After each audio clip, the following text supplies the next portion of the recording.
Hello, everybody, and welcome to the Dyslexia Life Hacks Show. I'm your host, Matthew Head. On today's episode, we have Lauren Jeffery. She's the area sales manager for OrCam. OrCam use artificial vision to make devices for the blind, the visually impaired, and people with reading difficulties. Their latest device, the OrCam Read, provides a portable solution that dyslexics can use to help decipher text. But I let Lauren explain more about that during the episode.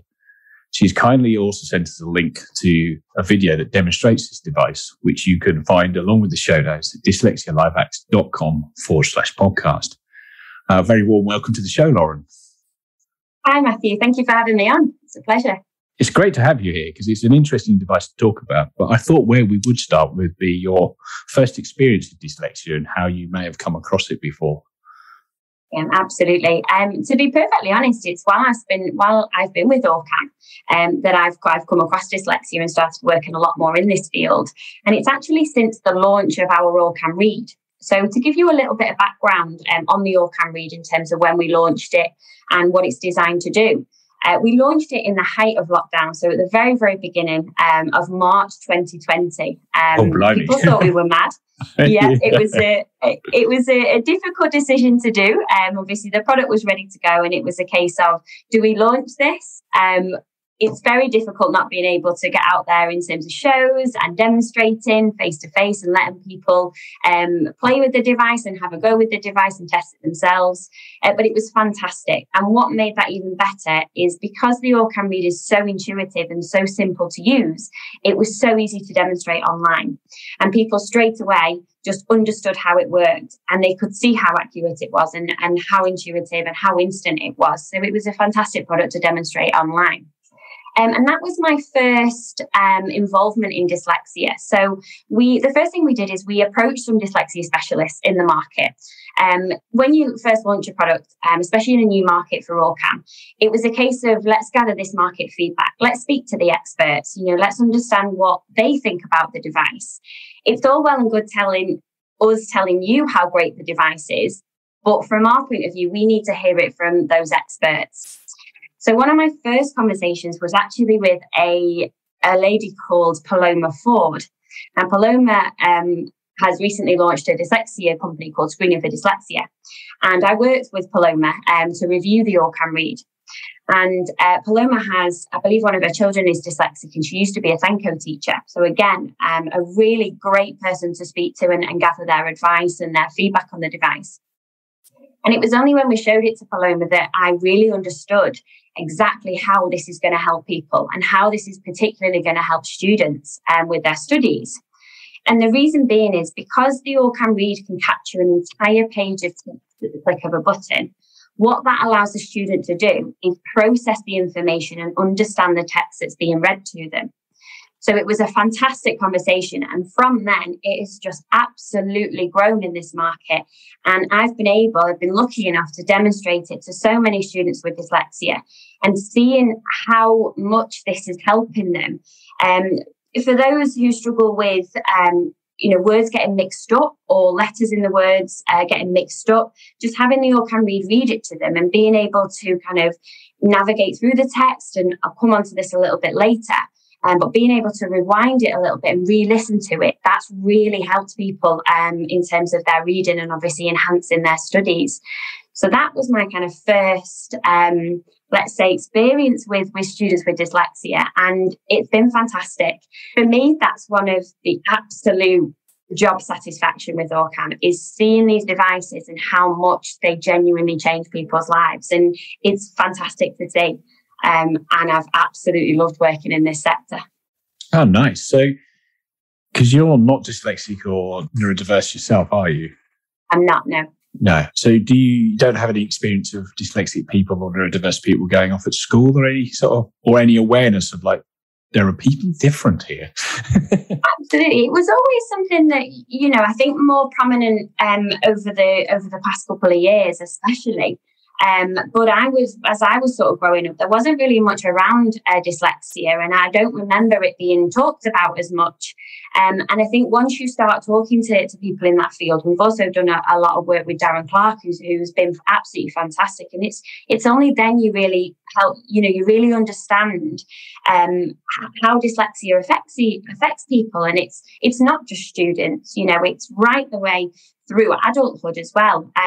And anything that we can do, or companies can do, or assistive tech can do to kind of help people, whether it's in the classroom, whether it's out and about shopping, whether it's when they're traveling, then for me that is absolutely fantastic to watch. Yeah, cool. So, what brought you to OrCam? Because I sort of had a quick skim through your sort of CV on LinkedIn before we started recording, and your kind of previous experience isn't necessarily in the assistive technology field. So how did you end up at OrCam itself? Yeah, absolutely. So my previous role, would you believe, I was a business development manager for a large lighting company in the UK, and we used to decorate for Christmas. I mean, people will say it was a lovely job. We used to decorate for Christmas sort of large department stores and large shopping malls and outlet villages. So we used to go and design and put up all the lights, and obviously help clients through that process. So for me, it's always been a client-facing role that I absolutely love. I love being in front of the customer. I love showing them something new and something that perhaps they haven't thought of themselves, or something that's going to help them or help their business or whatever it might be. So absolutely. And I saw an opportunity at OrCam. Obviously, you always do a lot of research into companies, into technology. And again, it all comes back to that, having that ability to go out there and do a demonstration for somebody who perhaps has been blind since birth, or working with people who are partially sighted, visually impaired, or registered completely blind, and showing them a product that can actually assist them with their lives is just, who wouldn't want to go for a job at that kind of company? It sounds really fulfilling, and I imagine like the Christmas lights, which Christmas all year round, must be quite good fun for a couple of years, and then you're like, it's Christmas again. It was in sort of January when you're talking to people about the following Christmas, and it's it's like, hold off a minute, let's just have a little bit of breathing space before we think about next year. But it was an opportunity that came up a couple of years ago now, and I obviously jumped at the opportunity, and thankfully I got the role. Yes, yeah. So you've been selling, I guess, mainly to the blind and the visually impaired until OrCam Read got launched. How are you finding the shift? Because it's quite interesting. I don't actually know a blind person, but how you'd have to sell it to a blind person, and then you suddenly got all this influx of new neurodiverse people that have come into your world. And we are quite famous for finding alternative ways of doing things, hence having a website called Life Hacks. How are you finding the shift between the kind of two? I know there's obvious physical ones, but the general kind of how that they interact with the device, sort of comparing visually impaired and blind to neurodiverse. Of course, yeah, you're absolutely right. So OrCam launched back in 2010. So we've been in the market now for 11 years, and predominantly a low vision specialist. That's what our devices are designed for. So the OrCam My Eye, which people may be familiar with. So we've gone from a version 1, which we first launched in the UK about 7 years ago, right up to what we have now, which is the My Eye Pro, which is specifically designed for people who are blind, visually impaired, and or have reading challenges. It's interesting because in one day, as you mentioned, you can have a demonstration in the morning with somebody who's registered completely blind on the My Eye Pro, and then you can be heading to a school in the afternoon and doing a demonstration for a class full of 16-year-olds who have dyslexia. So it's fantastic to have a device that actually does both. And it's something that you said, it's new to us. The education, the dyslexia market is new to OrCam, and it's something that we've really we've grabbed hold of because it's based on the conversations that we've had in this market. the conversations that we've had with experts in this market to say, this is a device which, I mean, one of the quotes that we have is that this is a device that needs to be in every single school. I mean, what a statement, and that's not us saying this. It'd be great for us to say this. Of course we would say that, but it's not coming from us. It's coming from these professionals. And the conversations that we're having. So it was a real shift. There was an awful lot of research to do in this market through ourselves here in the UK, our head office over in Israel. There was an awful lot of market research we had to do. We had to really understand, what criteria does this product need to have in order to meet what's important in the dyslexia market as well. Because initially it was launched as our other products straight into our low vision market. It fit perfectly into the low vision market. And then, like you say, all of a sudden we're in this whirlwind and education is another main focus. So did OrCam Read get designed with education and dyslexia in mind, or was it a portable device for the low vision market that you suddenly realised there's this other market it works perfectly for? Yeah, absolutely. So it was, as I say, when we launched it, it fit straight into the low vision market because OrCam are very well established in the low vision market in the UK. We have some top distributors, top resellers that we work with in the UK. However, there was an element when it was in the R&D. So the way that it works with OrCam is when a product is through the R&D process, then there are times when we are able to sort of trial those devices and we can get them sent over, and they are obviously beta versions, so they're not full versions yet. They are not absolutely 100%, but we get to test them. And it was at that stage that we realized, hang on, we talk about reading challenges in the low vision market. That's always been in our mission has been reading challenges, but we've never kind of honed in on those reading challenges and what the device needs to do in order to help people with dyslexia, dyspraxia, ADHD. So it's only then that we think, right, and we are constantly developing our products. That's one thing with OrCam. You can go 6 months and a lot can change in OrCam, because the R&D are just continually looking to enhance the technology. So it was a bit of both, just to come back to your question. So originally, obviously, the low vision sector, of course, it slots straight in there. Because effectively it's a text-to-speech device. You take a picture of the page in front of you and it reads it back to you. So for somebody who's blind, visually impaired, it's a fantastic handheld device. It can assist them not just at home, but also around and about. However, for the education market, there is also criteria that it absolutely hits in order to be in that market. There is still work we need to do on the device, absolutely. And that's just like there is always with technology. Unfortunately, you need to keep one step ahead of the game. And that's what OrCam are great at doing. Yes. Yeah, I could see that. It's funny how you suddenly sort of tap into another market and like, wow, all these extra users. And they use it like this. So walk me through the device. How it's kind of, you said it's like a biro size. How do you interact with it? How's it used? And what's the kind of typical usage case? We're sort of focused on the dyslexia use because that's largely the audience, but we'll go from there first of all. Yeah, fantastic. Okay, so and I'll describe the product as best as I possibly can. So hopefully this gives you an image in your head of exactly what it looks like and what it does. You're talking to a visual thinker, so you should be good on that. Yes, exactly. Yeah, something we're used to doing. So I'm going to do this without even having one in my hand, because sometimes when I have it in my hand, I start to just pretend that everybody else can see it as well. So we'll talk through this. So the best way to describe it is it's about the length of a pen. So if you imagine the length of a pen and about the thickness of a highlighter. Okay. Right. It's got a flat end on one side and a curved end on the other. Okay, so that's what the device looks like. It's got like a plastic outer coating, and it's a black colour. On each side, in silver writing, you've got OrCam Read, which is sort of engraved on the side of the device. Mm-hmm. On the flat side at the front of the device, there's a smart camera. It's only tiny. I'd say it's about 2 centimetres high in terms of the height of the device. And you've got a smart camera, and underneath that, you've got 2 targeting lasers. Now, when the device is just switched off or it's not reading, you can't see those lasers. Okay, so they only activate when you point it towards a piece of text. All the buttons are then located along the top of the device. And there's only 4 buttons on the device. So everything is done via these 4 buttons. The first one, which is at the front of the device, closest to the camera, is a large round button. So when you hold the device like a pen, if you can imagine that your sort of main index finger sort of rests on that trigger button. That's the one that we use to take the picture of the text in front of us. Okay, so we class that as a trigger button, and that's the one that we use, as I say, to take the picture.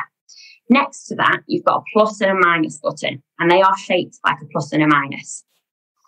So another thing that OrCam are quite good at, and it obviously comes down to the R&D, it's quite clever, that every button is a different shape, a different size. Yes. So as you work along the device, you can quickly identify between the different buttons.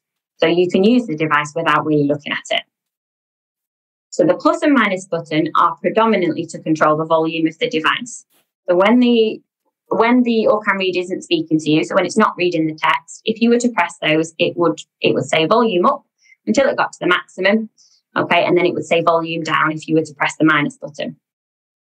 Now, there is another function for those 2 buttons, and that is to navigate through the text when it's reading. When the device is reading to you, so you've captured a page of text and it's reading the whole page to you instantly. And you've captured that via aiming the lasers and pushing the round button? Absolutely. Yep. So I'll talk about the 2 different lasers and how they work on the page. But once you've captured the page using the trigger button, if at that point, when he or she, depending which voice you choose, is talking to you and reading the text to you, if you were to press the plus button at that point, they navigate through the text. So what I mean by that is when it's talking and it's reading to you, pressing the plus button, what you'll notice is if you're following that text on the page in front of you, every time you press the plus button, she jumps ahead a sentence. Okay? And likewise, if you were then to press the minus button, she jumps back a couple of sentences. So you can quickly navigate through the text to get to the part of the page that you want to get to. So rather than having, we might skim through the page to get to a specific bit, or we might think, I've already read that bit, so just want to quickly get through that.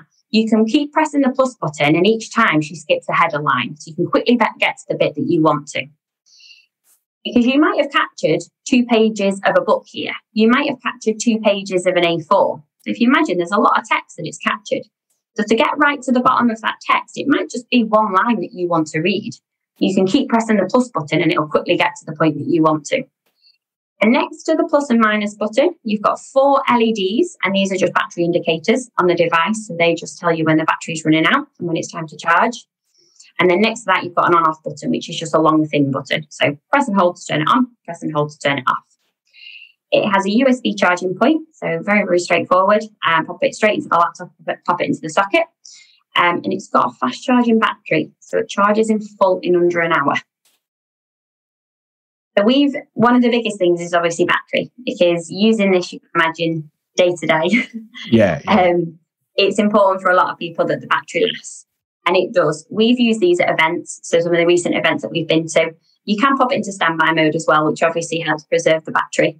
And we've done it whereby we've gone through a whole day at an event, demonstrating, popping it into standby, demonstration after demonstration, turning it on, turning it off, and we've lasted a full day and still have battery left at the end. So it's fantastic for anybody using it in a workplace or in education. Also on the device, the final thing is the headphone jack. So for complete privacy, using it out and about, for example, it has got a headphone jack, so you can pop wired headphones into it. So you can either have it reading aloud, in which case if you're just at home, one evening you're reading the book in front of you or the newspaper, by all means having it reading aloud. You can pop wired headphones in. It does also have the ability to connect to Bluetooth. Yes, I was going to ask that, because it doesn't connect to AirPods, as every 16-year-old seems to have a set in their ears, but as standard now. Absolutely, yeah. So that again, it's as technology changes, yes, right? Yeah. A couple couple of years ago, we wouldn't have been bothered about connecting it to Apple AirPods, but now it's top of the list. You talk about the sort of education dyslexia market. Well, that was important. Oh, I can imagine. Yeah, knowing a few 16-year-olds, they all have AirPods. Exactly. So yeah, absolutely. Yeah, they connect to AirPods as well, and Bluetooth speakers. You know, people have things like Alexas and Google Homes. So if you're doing story time, it's fantastic. Have it reading through the speaker, and it will speak in Alexa's voice to the speaker. Good question. I believe so. Yes. Yeah. Everything that will come out of Yeah. Oh, cool. Yeah. Or if you've just got a normal Bluetooth speaker. By all means, you can connect it to a Bluetooth speaker and pop it in the living room, for example. And if you wanted to read something important, let the whole house hear. No, I quite like that idea. You're sat in a bedroom and want to read something, and you just get the smart speaker to the OrCam points at the page, and the smart speaker speaks it back out to you. I've realised saying the smart speaker's name has probably triggered a load of people's houses at this point in the podcast. Yes. Apologies for that. Everyone's going, damn it, don't say it. Fantastic. So that is effectively what's on the device. Hopefully that gives you a sort of a mental image of what it looks like. In terms of what it does, it's the most advanced digital handheld reader on the market. It's a text-to-speech reader. We mentioned before about the 2 targeting lasers. So just to quickly talk you through what these mean. You say lasers, everybody gets very excited. Oh, yes. They automatically think James Bond. Yeah. What does that mean? But effectively, if you were to point the device towards a piece of text, you were to press and hold the trigger button, the first thing that you see on the page is 4 corners of a laser frame. Okay. These 4 corners, you see 4 corners of a laser frame and a little LED dot in the middle of the page. Now, the device is designed to pick up anything inside those 4 corners.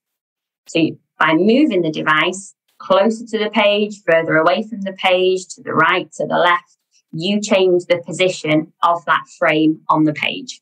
Yes. Okay. So if, for example, you wanted to capture an entire A4, just move the device far enough away so that the 4 corners eventually cover the whole page. And it's usually, I'd say, about 30 centimetres away from the text in front of you. You very quickly get used to how far you need to be in order to capture different size text, you can imagine. It's like any technology, the more you use it, the more you just get used to it. So how does a partially sighted or visually impaired person use the lasers? Yeah, good question. And that's probably one of the biggest questions we get, particularly in the low vision market. And it was the first question that we asked. Well, if you've got a laser frame on the page and you're working with somebody who's visually impaired or, like you said, registered blind, how do they see it? It doesn't matter. You can also turn the laser off. Right. And the reason being is one of the first things we did is we work with an awful lot of low vision charities across the UK. And again, it's market research. When we bring out a product, we send it to our all-seeing, all-knowing people in the market. And one particular gentleman that I worked with who has been blind since birth, I sent the device, I did a training with him, and I asked him that question. I said, how does that work? And he said to me, I know within the first time he did it, he didn't capture the page. Okay. And I said to him, that's fine. I said, let's try it again. And he held up a piece of A4 page, which was full of text. And he moved the device just slightly further back, holding it like a pen. He moved it slightly further back. And I could see something. I could see him working something out in his head. And I just left him to it for a second. And all of a sudden, he took this picture of the page. And it read the whole page. And I don't know how he did it, but he positioned the frame perfectly around the page. And he said to me, that's all I needed. Once I did it once, that was it. I knew for an A4 piece of paper, I know it needs to be 30 centimetres from the device. So I hold the piece of paper up. I move the device. I put the device on the page. So he points to the page. He moves it 30 centimetres back and he takes that picture and it captures it. Goes through a calibration sequence, basically. Absolutely. Of course, yes. So actually, I can see that, because you'd eventually, if you use it even with the lasers, maybe not quite, but you get to a point where you're roughly in the right place before you start anyway. You do, yeah. And the other thing, I mentioned it before, but we turn the lasers off.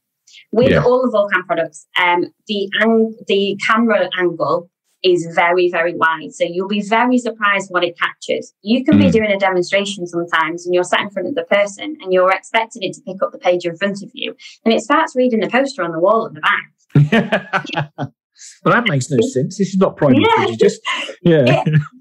It happened this morning. I did a demonstration this morning in Birmingham, and we took a picture of this book. We were reading Charlotte's Web. We had the book in front of us, and we took a picture. And all of a sudden, it started talking about Wi-Fi, and I suddenly thought, where has it got that from? And I'm racking my brain, looking for anything on the desk that's got any relation to Wi-Fi. And on the wall behind, it was behind sort of, I'd say about 2 meters away at least. It had the Wi-Fi details, and that's what it read. And we, for ages, we couldn't figure out where it was reading these credentials from. The Wi-Fi passcode is ZX. So what you'll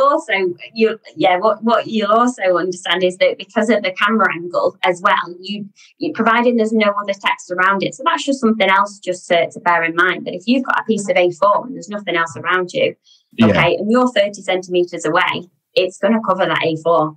So whether you can see the lasers or not, it's irrelevant. No, it's just, I get it. It was an interesting point. I was like, hang on, how does that work with the lasers? But for your education dyslexia market, the lasers are ideal because you can sort of hone in on, how are you finding dyslexics are using it? Are they basically reading the page, or are they doing sentence? Or I sometimes, my phone will get to a point and I can't read a certain word, and I'll just highlight it and get the phone to read it out loud, just the one word. Do you find people do that as well? Yeah, absolutely. So with that frame mode, that's what's really good about it. So yes, you can capture entire pages. You can capture one A4, you can put two A4s next to each other, you can go for three A4s, you can go for an A3 poster, and you can capture the entire page. But what you can also do is if you were to move closer to the page, what you find is that the frame gets smaller. So as you say, you can home in on a specific part. So perfect for text boxes. If you've got a work booklet and they're all in different text boxes, just home in on the text box that you wanted to read. And likewise, if you could home it in that far, you can also sort of read individual words. Now, the other reading mode, again, it's a laser, very James Bond, but this time it's a laser cursor. So similar to what we have on our laptop or computer, the little arrow that runs around, that you're constantly trying to find.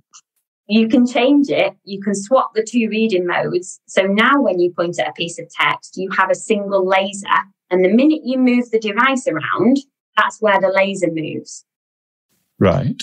So for this reading mode, you simply position that laser anywhere on the page that you want the device to start reading from.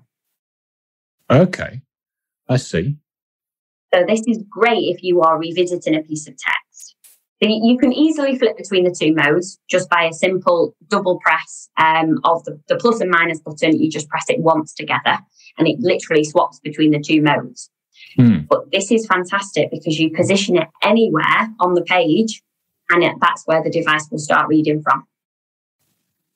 Okay, that does sound kind of cool. I like the way it's a cursor, so it's exactly the same as using Word where you highlight the thing. How did OrCam get to the Read? Because obviously you were saying about the My Eye Pro, which is a kind of hangs on the side of a laptop kind of thing, and there's another device underneath that. What's the sort of OrCam journey? How did they start thinking about, let's make a portable device, and then sort of stumbled into the education market as well?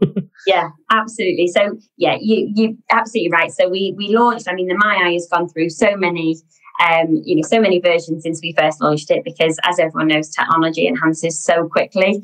So we launched the version 1 to start with. And if you saw the version 1 now, unfortunately, it is slightly outdated. But at the time, that was the latest technology. It had a wire coming out of the back of the OrCam My Eye, and it actually attached onto like a battery pack, which you would attach onto a belt, and you'd carry it around with you. And now obviously it's such a small portable device that literally just clips onto the side of a pair of glasses. But great question about the My Eye. So we always talk about wearable devices with OrCam. And that is fantastic because it means it's hands-free. So for anybody that, perhaps needs to use their hands for other things, or maybe even struggles to use their hands, the dexterity of people is very important when it comes to OrCam products. We need to make sure that they are able to tap the device, to swipe the device, and have the ability to do so, because that's how the product, the MyEye particularly, is operated.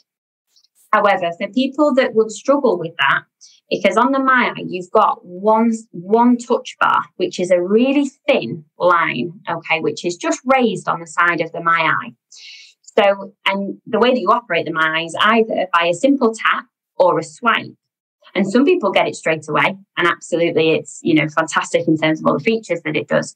But for people that would struggle with that, either they struggle with the simple tap, and perhaps they might shake slightly, in which case, they might double tap instead, or they would struggle with the swipe. The next kind of, development with that was to bring out a handheld device.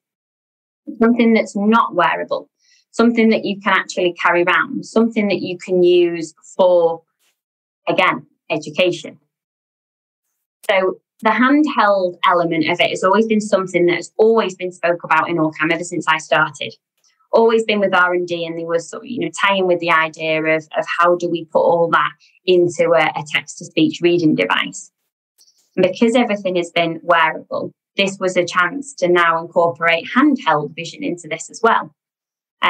So to give you an idea, it was launched obviously March last year, and it's absolutely taken the market by a bit of a storm, if I'm honest. Well, that sounds great, and I've seen it pop up a lot on various things, OrCam, and there's another one, Scan Pens, I think is the other one I've seen, which seems like a slightly different device to what you're got. I think that's one that highlights text as you run across it, a bit like a Tipex pen or something. Yes. So slightly different. So the main difference being really is that the OrCam Read will capture entire pages. So rather than having to sort of scan each line, you would essentially just take a picture of a whole A4 page, or as I say, A3, two A4s, whatever it might be, a double page spread in a book. And at the click of a button, it reads it to you. Now, there's a lot of advantages with that kind of technology. Because it takes a picture of the entire page, you can effectively shut the book. You can turn the page. Yes. So again, the biggest difference is you don't need to sit there and sort of scan each line. You just take a picture of it and it reads it straight back to you. So it's, for students, what we found is it allows them to interpret the information much quicker, particularly people who consume large amounts of text. If you think college, university, where assignments require you to read 20-page journals, endless articles that you can do printed text and online. Obviously, the OrCam Read allows you to do that much quicker, and it allows you to read it digitally as well. So the OrCam Read will capture computer screens, lecture theatre screens, so you can use it out and about. Does it capture your handwriting? So it doesn't, no. It's not designed to read handwriting. Right. I do always say this, it does depend how neat your handwriting is. Yeah. I have to say that, but I can't comment on that because my handwriting is awful. So I've got no chance. It's never going to recognise mine. So when you go to the doctors, what does that say? And the scan pen's like, no. Send them on my calligraphy course. Yeah. No, it's not designed to read handwriting, unfortunately. But as I say, it will be printed and digital. So anything on a computer screen, it will read on a smartphone as well. One of the other sort of slight differences as well is being out and about. So one thing that we've found is for students in the classroom and in an exam situation, because it's an offline device, it meets the criteria for the JCQ. It is fantastic. However, it's not just restricted to being used inside, at home, or in a classroom. We have so many people that are using this to do their weekly shop. Yeah. You go down to the supermarket. We've had it before, and this is from case studies that we've done with people, your students that have just moved to university. They might have intolerances, they might have dietary requirements. But that laser cursor mode is fantastic to take around a supermarket. So you pick up a product, you take a picture of it, and it tells you exactly what the product is. Oh, okay. And you could read the ingredients list and go, oh, that's how all the things are pronounced in that particularly sugary, really, really lovely treat. Yeah. What does that say? Right. You can, And I didn't say this, but you can read all the alcohol ingredients and how to make the best cocktails. Oh, okay, yeah. Just to make sure. Yeah, no excuses now when you poured twice as much vodka in as you first thought of, right? Yeah. I'm sure that cocktail was only supposed to have one spirit in. So that does make me think, actually, outside of demonstrating the device, do you find yourself using it? All the time. Yeah? All the time. Yeah, absolutely. Absolutely, I do. I use it more because I always want to put products to the test, because I feel like if I don't know everything about this product, then that's not good enough. So no. I use it and everything. I know, it goes down to a size 4 font, which, to give you an idea, is sort of the back of medicine packets, back of ingredients. So we spoke about. Yeah. I could tell you that the distance that I've got for that is about 30 centimetres. So in terms of that, I mean, I use it all day, every day on demonstrations. I've done it. I've tried it with handwriting. I've tried my neatest handwriting. Unfortunately, I'm still not getting anywhere with that one. The other thing that I like to try it on is fonts, colour backgrounds, fonts. For dyslexia, a lot of people like to use different backgrounds. So orange is quite a popular background as well that people use, red backgrounds. So in terms of different different font colours on different backgrounds, the OrCam Read will read any of them. That does not make an issue whatsoever. That does not make a difference. But fonts is an interesting one. So the Chinese menu is a good one to try. Really? Yeah, because Chinese menu tend to find that the fonts are a little bit harder to read. So I always put it to the test in terms of what it can and what it can't do. And certain things it will and certain things it won't. So food packets. So I tried it on the front of Kellogg's boxes, Heinz, seeing what it will pick up, because it's always, you never know when you go, now we're able to go to these events. Some of the questions that we get are fantastic. And the more I guess we try it, the more we know what it does and doesn't do. How many languages can it read? So we have different versions of the OrCam Read. So the English version is a Western Europe version. So there are 6 available languages on the device. So that's English, Spanish, Portuguese, Italian, French, and German. And you can pick 3 languages to be on the device. So typically it comes with English as the default. And then it comes with French and German are the 2 additional languages. Now, it doesn't translate. No, that's going to be my next question. It would be fantastic if it did. Yes, yeah. But we also get a lot of foreign language teachers that go, no.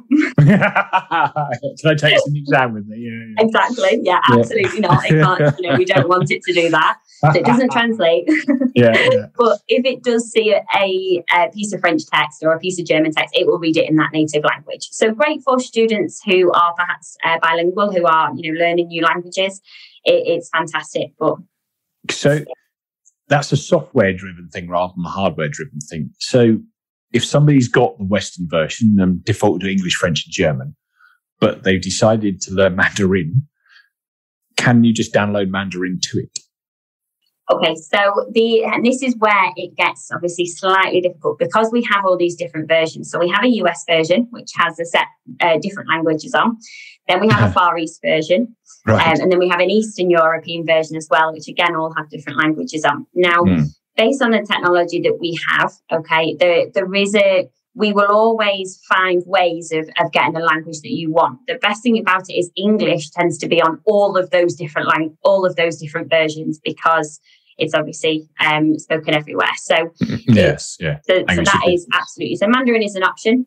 It definitely. Okay. So it would be an option to get it with English and Mandarin. Anything like that just requires a little bit of research into head office, a chat with the R&D team, just to find out, the best way to do this. But yeah, different versions are. It is a software-driven thing rather than a hardware-driven thing to read Chinese characters and different alphabets. No, that's cool. That'd be interesting. You're learning a language, you get it to highlight it and say it back to you in the right pronunciation. If you're struggling. Absolutely. Fantastic for if you're learning your speaking exam, for example. You can write the content and you can have it read it to you, and then you can obviously learn how those words are pronounced. So, yeah. So one thing I wanted to kind of address, it was something that piqued my interest as my phone's been updated recently, and I've noticed now, like an Apple iPhone, and I assume Android will do the same thing, that I can actually take photos of pages of text, and it will give me an option to highlight it all. And then using some of the hacks, can copy and paste it and use accessibility on the phone to read it. I mean, okay, slightly more clunky. How do you feel that is going to affect the market going forward as smartphones get more and more of this assistive tech as part of their native operating system? Yeah, absolutely. I mean, apps have always, they've always been around, but just like they are constantly advancing their technology. One thing I touched on it before, but one thing that is across all of OrCam products is our products are all standalone offline devices. So what I mean by that is they do not require any internet connection in order for them to work. So the OrCam Read, you can pull out the OrCam Read, you can be in the middle of nowhere. So I always use the example, you are alone one evening, you're trying to either read the bus timetable, or you're trying to read taxi numbers or whatever it might be. Your phone's died, you've got no signal whatsoever. You can still rely on the OrCam Read to work. It doesn't require anything. So you can be on a flight, you can be on a long haul flight in the middle of the night, and you're wanting to read the book in front of you. You don't need to worry about connecting it to the internet, connecting it to any kind of Wi-Fi. It's completely standalone offline. So that's the first thing that differentiates us between apps on phones, because everything is obviously connected to the web. The reason why OrCam have chosen to go down that path and stick with that path as being offline is because, we work with a lot of companies in the UK that use OrCam for their employees. Okay. So you can imagine from a data privacy point of view, if those pictures that we are taking, and effectively the algorithms that we use to take we're not necessarily taking pictures of things, we're taking measurements of everything when we use the device. But effectively, we cannot have it whereby you can take a picture of something and then you can store it somewhere else and take it home that evening and take that information with you. Right, yes. And that's really, really important. And that is something that A, is in the workplace, but B, when it comes to education and students, that's what allows us to meet the JCQ criteria, the fact that it is able to be used in exams. So you can't put anything onto the device. You can't take anything off the device. So once you read a page of text and it gets to the end of the page and it stops reading, okay, and it's perhaps waiting for you to turn the page and capture the next pages, it's gone. There is no way to get that page back apart from to recapture it. Oh, okay. So you can't read it again. You just have to go and recapture. Absolutely. You can use the navigating features that we spoke about, the plus and minus, but you've got to do that before it stops, because the minute it stops, you're not going to be able to go back. So, and that's the reason. And it's always a question that we get: do you think OrCam will go online in the future? But we have to bear in mind who our audience are, and actually who is it helping? And we have a lot at the minute with regards to privacy concerns and data concerns. And for us, with it being a standalone offline device, it can be used everywhere and anywhere. So we talk about it not just being used at home, not just being used in the workplace or in the classroom. Take it out, take it on holiday with you, read that book on the beach, put your phone down, enjoy that time. We see reading it as special, hence why we really promote these products in terms of independence and having that luxury of being able to read the letters that come through the door, the private letters, the bank statements, but have that time to enjoy the reading side of it. Because the minute you go on a smartphone, you're then on everything, aren't you? You click onto every single app. Yeah. You checked Facebook, you've updated Instagram. Yeah. You are right.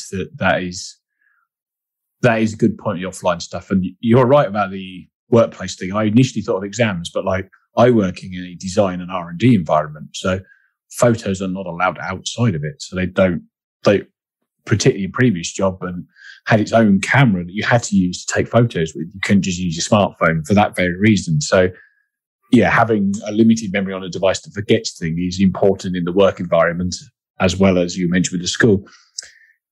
Is it something that's available on DSA funding? Yes, yeah, absolutely. So we talk about workplace, we talk about students. So the OrCam Read is an improved product on the DSA. And we are seeing more and more students getting it through the DSA, which is fantastic to see. Yes. We work with a lot of students, and even just the past couple of events that we've been at. So we recently attended the TES show in London, which was our first TES show, and it was fantastic. Sorry, what's the acronym mean, TES? So it's the TES SEN show. I believe it's the Technology Education show. Right. In London, apologies. It's the first time. I've just always called it the TES show, to be honest. I had to think about that then. But it's the TES SEN show, and it was at the Design Business Centre a couple of weeks ago. Okay. And it was fantastic. And the amount of students that I spoke to that knew about the DSA and had, spoken about the DSA and even, contemplated going through the application, but didn't know that OrCam was available as a product on there. So that is something that we are really keen to get across to people, that it is available.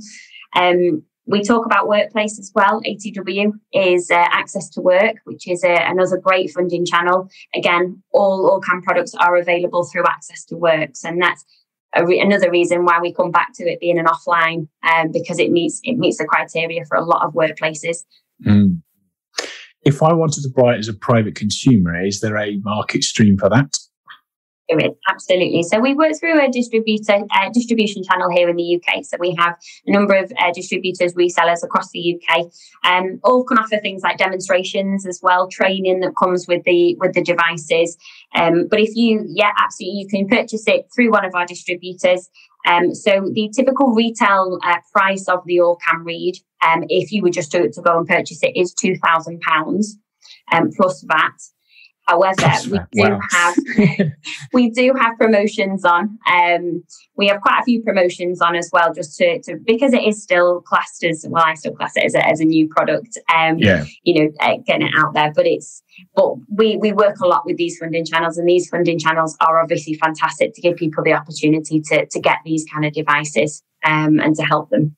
Yeah, if you're listening in the future, these prices are October 2021. Yeah. So, that's quite a lot. So I understand the funding streams are, I imagine, the dominant side of your market. It's not something somebody's got at home. Is it quite a robust device? I can imagine it getting rattled around in drawers. It kind of feels like something that should just bounce off desks. It is. It's robust. It's not. It's not indestructible, shall we say? No. So we are working with the MyEye. We have a case, sort of like a hard case that comes with it, and we're working for the same with the OrCam Read. Both come with lanyards, so we always recommend, particularly with the OrCam Read, pop the lanyard on. There's a little sort of lapel at the back of the OrCam Read. So pop the lanyard on, and when you're not using it, just pop it around your neck. And then if it was to fall, by all means, it's not going to fall it's not going to fall on the floor. What we do say with any kind of any product, the minute you receive one of these, pop it on your contents insurance, just add it on. You don't need to worry about it. We've had the odd one go through the washing machine, unfortunately, which is always so hard to hear. The washing machine, blimey. Yeah, because they're so small. Yeah. Yeah, you have them chucked in your shirt pocket like a pen and leave it clipped on your shirt pocket.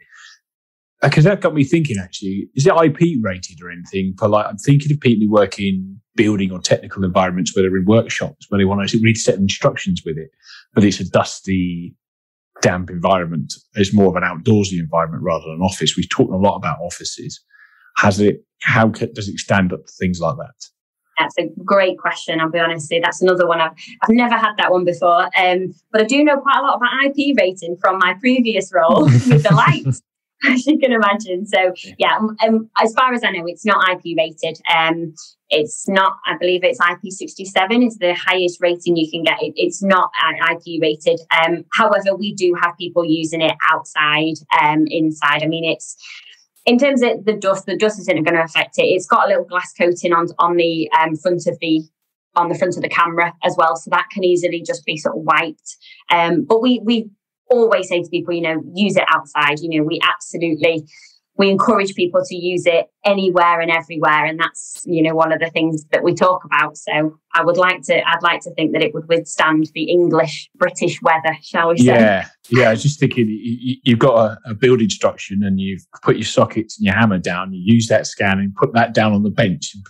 And you can imagine how dirty you get after a day of building something like a car workshop or a fabrication centre. That was kind of the environment I was thinking, particularly where you've got to read technical manuals to make sure you're building something correctly. It seems like a really good place for it. One thing, seeing as you work in marketing, I was kind of interested, how do you market things to dyslexic people? Good question. So a lot... The marketing department in OrCam, so just to go back slightly, so OrCam is an Israeli company. So our head office is over in Jerusalem, in Israel. We're a global company. But most of our departments are over there at the headquarters. So our R&D sits in the headquarters, and 80%, I believe, if not a little bit more, of OrCam employees are based in the R&D. So that gives you an idea on how much goes into that. But the management, the marketing are all over in Israel, and they are the ones that manage. There has been, and I'm sure, and the conversations that we're having, we are seeing that more and more people are becoming aware of OrCam, particularly in the dyslexic market. So in terms of marketing, it's always been a big thing for us. We are marketing in magazines. So, dyslexia-specific magazines, education-specific magazines. We do a lot with SEN, TES. We spoke about. We're doing a lot of events. We are attending BET Show in January, which is obviously a big education technology show, which we are very, very much looking forward to. I believe we need comfy shoes for that one. That's what I've heard. But in terms of the marketing, absolutely, I'll be lying if I told you exactly how we do it. We do have a fantastic PR team here in the UK as well. We recently did a fantastic marketing opportunity with Moonhall School, based in Reigate, which is a special dyslexia school. So this was something that I worked on last year. Again, very difficult during the lockdown. But we sent them some devices for them to trial. We wanted to gather their feedback, and their students were fantastic, absolutely fantastic. We did some interviews with the students, with the teachers to find out how they've been using it, how it's been helping them.